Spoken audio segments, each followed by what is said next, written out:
കുറ്റം പറയാതെ അയാളെ ലൈഫിലോട്ട് തിരിച്ചു വരാനുള്ള എന്തെങ്കിലും ഒരു ഓപ്ഷൻ നിങ്ങൾ തിരഞ്ഞെടുക്കാനാണെന്ന് ഞാൻ പറയുള്ളൂ. മറ്റേത് നമ്മൾ ആളോട് ദേഷ്യം വെച്ചിട്ടും ആൾ നോക്കാതെ ഇരുന്നിട്ടും ആളെ തെരുവിൽ കടത്തിയിട്ടൊന്നും. Hi all, welcome back to my channel. യൂട്യൂബിൽ വീഡിയോസ് ഒക്കെ സ്ക്രോൾ ചെയ്ത് പോകുന്ന ടൈമിലാണ് നൗഫലിന്റെ ഈ ഒരു വീഡിയോ കണ്ടത്. ഈ ഒരു വീഡിയോ കണ്ടപ്പോൾ ഇതിൽ അദ്ദേഹം പറയുന്നത് കുറച്ച് സാമൂഹ്യ പ്രസക്തിയുള്ള ഒരു കാര്യമാണെന്ന് തോന്നി. നൗഫലിനെ കൂടുതൽ പേർക്കും അറിയാൻ വേണ്ടിയിട്ട് ചാൻസ് ഉണ്ട്, വളരെയധികം ചാൻസ് ഉണ്ട്. കാരണം ഒരു യൂട്യൂബറാണ്, ഫാമിലി വ്ളോഗറാണ്. അദ്ദേഹത്തിന്റെ കുടുംബം, ഉമ്മ, സഹോദരി, അതുപോലെ തന്നെ ഇപ്പൊ സഹോദരി, ഭർത്താവ്, ഭാര്യ, കുട്ടികൾ, അങ്ങനെയൊക്കെ എല്ലാവരും അടങ്ങിയിട്ടുള്ളൊരു ഫാമിലിയിലെ കൊച്ചു കൊച്ചു സന്തോഷങ്ങളൊക്കെ നമുക്ക് മുന്നിലേക്ക് പങ്കുവെച്ചിട്ട് നല്ല അടിപൊളിയായിട്ട് പോകുന്ന ഒരു ഫാമിലി വ്ളോഗർ. ഇപ്പൊ അദ്ദേഹത്തിന് കഠിന പ്രയത്നം എന്നോളം അദ്ദേഹത്തിനൊരു സ്വപ്ന ഭവനം അദ്ദേഹം ചെയ്തെടുത്തു, പണിത് തീർത്തി. ഇപ്പൊ അതിൽ കഴിയുന്നില്ല. ഇപ്പോൾ കുറച്ചടുത്തായിട്ട് അദ്ദേഹം ചെയ്യുന്ന വീഡിയോസ് കംപ്ലീറ്റ് വീടിനെ ചുറ്റിപ്പറ്റിയുള്ള കാര്യങ്ങളൊക്കെയാണ്. അൽഹംദുലില്ലാഹ് കാണുമ്പോൾ നല്ല സന്തോഷമുണ്ട്. പക്ഷെ അദ്ദേഹം എന്നും പറയുന്ന അദ്ദേഹത്തിന്റെ സങ്കടകരമായ ഒരു ജീവിതത്തിൽ ഉപ്പ എന്ന് പറയുന്നത് അദ്ദേഹത്തിന് എപ്പോഴും ഒരു സങ്കടം ഉണ്ടാക്കിയിട്ടുണ്ട്. കാരണം ഉപ്പന്റെ മദ്യപാനം തന്നെ. മദ്യപാനം എന്ന് പറയുന്നത് മനുഷ്യനെ നശിപ്പിക്കാൻ വേണ്ടിയിട്ട് അല്ലാതെ വേറെ ഒരു കാര്യത്തിന് ഉപകാരമില്ലാത്ത സംഭവമാണ് മദ്യം. കാരണം മദ്യപാനം മൂലം നശിക്കപ്പെട്ടുള്ള ഒരുപാട് കുടുംബങ്ങളുണ്ട്. ഇപ്പൊ ഇദ്ദേഹത്തിന്റെ ജീവൻ തന്നെ നമുക്ക് മനസ്സിലായെന്നാൽ ഇദ്ദേഹം സോഷ്യൽ മീഡിയ ഇൻവോൾവ് ആയിട്ടുള്ള ഒരാളാണ്. അതുകൊണ്ട് തന്നെയാണ് നമുക്ക് മനസ്സിലായത്. വളരെയധികം കഷ്ടതയിൽ നിന്ന് കുറച്ച് നല്ലൊരു നിലയിലേക്ക് അദ്ദേഹം ഇപ്പോൾ വന്നിട്ടുണ്ട്. പക്ഷെ എന്നാലും അദ്ദേഹത്തിന്റെ ഉപ്പയുടെ മദ്യപാനത്തെ കുറിച്ച് അത് പറയുന്ന കേൾക്കുമ്പോൾ നമുക്കിടയിലുള്ള പലരുമായിട്ട് സാമ്യം തോന്നും. നമുക്ക് എന്തായാലും അദ്ദേഹം പറയുന്ന ആ കാര്യങ്ങളൊന്ന് കേൾക്കാം. അപ്പൊ തിരിച്ചെല്ലാ ഇതിലും വന്നാണ് നമ്മുടെ നാട്ടിൽ തന്നെ ആൾക്കാർ വീണ്ടും കുടിപ്പിച്ചതാ. അതായത് കുടിപ്പിക്കാന്ന് വെച്ച് കഴിഞ്ഞാൽ ഇപ്പൊ ഒരാൾ ഇവിടെ നന്നായി അളിയ കുടിയാരനാ, അല്ല തമാശ, അളിയനൊരു കുടിക്കുന്ന ഒരാളാണ്. അപ്പൊ അളിയൻ കൂടിയൊക്കെ മാറ്റി ഡി എഡിഷനിലൊക്കെ പോയി 3 മാസം അളിയനെ നേരാക്കാൻ വേണ്ടി അളിയന്റെ മക്കള് ലക്ഷങ്ങൾ ഡി എഡിഷനിൽ ചെലവാക്കി. അങ്ങനെ ലക്ഷങ്ങൾ ചെലവാക്കി അളിയൻ നല്ല നിസ്കാരം ഊത്തക്കായി പുതിയൊരു ലൈഫിലോട്ട് തിരിച്ചു വന്ന് ഒരു 3 മാസമൊക്കെ ഭാര്യയുടെ അടുത്തും കുട്ടിയുടെ അടുത്തും മക്കളുടെ അടുത്തൊക്കെ സന്തോഷമായിട്ട് ഇരുന്ന് ഒരു ദിവസം അതിലൊരു കുട്ടി മുടി വെട്ടാൻ വേണ്ടിയിട്ട് റോട്ട് പോയിക്കോളി എന്ന് പറഞ്ഞ് പൈസ കൊടുത്ത് വിട്ടു. അത് ഞാനായിരുന്നു കേട്ടോ. അങ്ങനെ ഞാൻ പൈസ കൊടുത്ത് വിട്ട് പിന്നെ ആള് കുടിച്ചിട്ടാ വന്ന്. അപ്പൊ ഞാൻ അന്വേഷിച്ചു നോക്കിയപ്പോ ഇവിടുന്ന് ഒരാള് പറഞ്ഞേക്കാണ് വാപ്പനോട്, ഇജാകെ മാറിപ്പോയല്ലോ, ഇജെന്താ പണ്ടത്തെ മാരിയല്ലോ. അപ്പൊ സ്വാഭാവികമായിട്ട് എന്നോട് ചോദിക്കുമ്പോഴും ഇജൊന്നും പോയിക്കാ, ഞാനൊന്നും മാറിയിട്ടില്ല എന്ന് അതായത് ഒരു കുറവാക്കണമായുള്ള വർത്താനം പറഞ്ഞ്. ഇനി മദ്യം എന്നുള്ള ഒരു സാധനം ഇയാള് തുടരുതിട്ടോന്നാണ്. ഒന്നേന്ന് മുതൽ എല്ലാ ആൽക്കഹോളും ശരീരത്തിൽ നിന്ന് എടുത്തതാണ്. സ്വന്തം നാട്ടിലെ ആളുകൾ തന്നെ കൊണ്ടുപോയിട്ട് ഓരോന്ന് പറഞ്ഞ് പിരികയറ്റി മൂപ്പര് വീണ്ടും അതിനേക്കാൾ ഇരട്ടി സ്റ്റേജിലോട്ടാ പിന്നെ വന്നേ. പിന്നെ ആള് തിരിച്ചിട്ടിട്ടില്ല. അതാണ് നമ്മള് നേരെ അവിടെ നാട്ടിലെടുക്കാനേ പറ്റുന്നത്. ഞാനിപ്പോ ഇത്രയും കുടുംബഭാരം ഏറ്റെടുക്കാൻ മെയിൻ ആയിട്ട് കാരണം എന്ന് വെച്ചാൽ ഉപ്പ മരണപ്പെട്ട്. ഉപ്പന്റെ പഴയതൊന്നും പറയാനൊന്നും ഞാൻ ആഗ്രഹിക്കുന്നില്ല. പക്ഷെ ഞാൻ ഉപ്പന്റെ ലൈഫിലോട്ട് തിരിച്ചു കൊടുന്നു. നല്ലൊരു മനുഷ്യനായി ലൈഫിൽ വന്നപ്പോ പിന്നെ നമുക്ക് കിട്ടിയില്ല എന്നുള്ളതാണ്. അപ്പൊ എനിക്ക് ഈ ഒരു വീഡിയോസ് കാണുന്ന നമ്മുടെ പ്രേക്ഷകരോട് പറയാനുള്ള എന്താന്ന് വെച്ചാൽ, ഇത് ഞാനൊരു കൂലിപ്പണിക്കാരനാണ്, എന്റെ വാക്കൊന്നും കേൾക്കില്ല എന്നുണ്ടെങ്കിൽ കേൾക്കൊന്നും വേണ്ട. എന്നാലും ഞാൻ ഒരു ചെറിയൊരു ഉപദേശം തരാം. ഇപ്പൊ ഞാൻ അനുഭവിക്കുന്ന വലിയ ടെൻഷൻ എന്താന്ന് വെച്ച് കഴിഞ്ഞാല്, നമുക്ക് നമ്മുടെ ഉപ്പനെ നേരായിട്ട് നമുക്ക് നമ്മുടെ ഉപ്പന്റെ സ്നേഹം കിട്ടിയില്ലല്ലോ എന്ന് ആലോചിച്ചിട്ടാണ് ഞാൻ ടെൻഷൻ അടിക്കുന്നതും. ഇപ്പൊ നമ്മുടെ ഉപ്പനെ അത്രയും വെറുക്കുന്ന കുറെ സംഭവങ്ങളൊക്കെ അത് ഉപ്പാന് വെറുക്കുന്നതല്ല. അതായത് ഉപ്പ വെറുപ്പാന്റെ ഒരു മദ്യപാന ശീലമൊക്കെ ഇത് വേറെ രീതിക്കൊന്നും ആരും എടുക്കരുത്.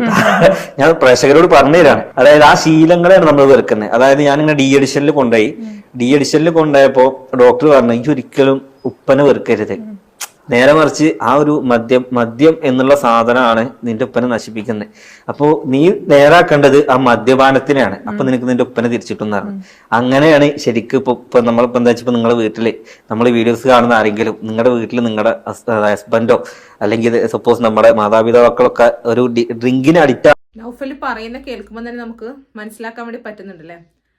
അദ്ദേഹം സ്വന്തം ഉപ്പാന്റെ സ്നേഹത്തിന് വേണ്ടിയിട്ട് അത്രയധികം കഷ്ടപ്പെട്ടിട്ടുണ്ട്, ഉപ്പാനെ നന്നാക്കി എടുക്കാൻ വേണ്ടിയിട്ട്. അതിനുള്ള ഒറ്റ കാണുന്നത് മദ്യപാനമാണ്.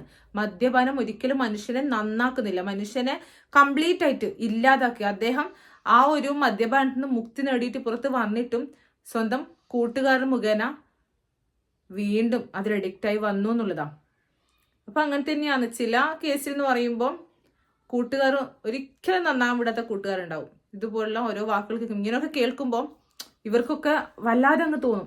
ചില ആളുടെ മൈൻഡ് തന്നെ വേറൊരു ലെവലിലായിരിക്കും അല്ലെ. അപ്പൊ അതുകൊണ്ട് തന്നെയാണ് ഇങ്ങനെയുള്ള ചെറിയ വാക്കുകൾ കേൾക്കുമ്പോൾ നീ മാറിപ്പോയില്ലെന്ന് പറഞ്ഞു കഴിഞ്ഞാൽ അപ്പം പോയിട്ട് അവരെ പിന്നെ ഞാൻ മാറിയിട്ടില്ല എനിക്ക് കാണിച്ചു കൊടുക്കാന്നുള്ള ലെവലിൽ ചിന്തിക്കുന്ന ആളുകളുണ്ടാവും. അല്ലെങ്കിൽ നിനക്ക് ഞാൻ മാറിയാൽ എന്തെങ്കിലും, മാറിയില്ലെങ്കിൽ എന്ത്, അങ്ങനെ ചിന്തിക്കുന്ന ആളുകളും ഉണ്ടാവും. ഓരോരുത്തരുടെ മൈൻഡാണ്. അപ്പൊ അതിനനുസരിച്ചിട്ട് പ്രവർത്തിക്കുന്ന കൂട്ടുകാരാണെന്നുണ്ടെങ്കിൽ ആ ജീവിതം അങ്ങ് ഇല്ലാതാകും. അപ്പൊ ഇങ്ങനെയുള്ള ആളുകളുടെ അടുത്ത് നിന്ന് ഒന്നിക്ക് മാറി നിൽക്കാൻ വേണ്ടി ശ്രമിക്കുക. അങ്ങനെ ആകുമ്പോൾ പിന്നെയും കുഴപ്പമില്ലാതിരിക്കും. അല്ലാതിരുന്നതിനാൽ ഇതുപോലുള്ള ആൾക്കാർ നശിപ്പിക്കാൻ വേണ്ടിയിട്ട് കൂടിക്കൊണ്ടേയിരിക്കും. ഇപ്പൊ ഒരു വീട്ടില് ഒരാൾ മദ്യപിച്ചാൽ മതി ആ കുടുംബം തകരാൻ വേണ്ടിയിട്ട്, ആ കുടുംബത്തിന്റെ സ്വസ്ഥതയും സമാധാനം ഇല്ലാതിരിക്കാൻ വേണ്ടിയിട്ട്. ഇപ്പൊ ഇദ്ദേഹത്തിന്റെയൊക്കെ ജീവിതം അത് കേൾക്കുമെന്ന് നമുക്ക് മനസ്സിലാവുന്നില്ലേ? ഇപ്പൊ അദ്ദേഹത്തിന്റെ കുടുംബത്തില് ആ സ്വന്തം ഉപ്പയുടെ ഈ ഒരു മദ്യപാനം മൂലമാണ് അദ്ദേഹം വിഷമിക്കുന്നത്. വേറെ ഒന്നിലും അദ്ദേഹത്തിന് സങ്കടമോ കാര്യമോ ഒന്നുമില്ല. ഏത് ജീവിതത്തിന്റെ ഏതൊരു വിഷമഘട്ടത്തിൽ എടുത്തുകൊണ്ട് തന്നെ അത് നന്നായിട്ട് തന്നെ നിർവഹിച്ചിട്ടുണ്ട്.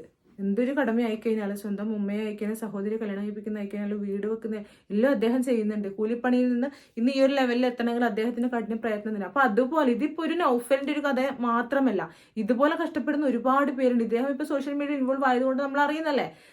ഇതിനേക്കാളും കഷ്ടപ്പെടുന്ന ഒരുപാട് പേരുണ്ട്. എല്ലാത്തിനും കാരണം ഈ മദ്യപാനമാണ്. ഈ ദിശിച്ച മദ്യപാനം മോശമാണെന്ന് അറിഞ്ഞിട്ടും അതിൽ നിന്ന് മുക്തി നേടാൻ വേണ്ടി ആരും ആഗ്രഹിക്കുന്നത്, സ്വയം തന്നെ തീരുമാനിക്കാത്ത കാലത്തോളം ഒരിക്കലും ഒരു മാറ്റവും ഉണ്ടാവില്ല.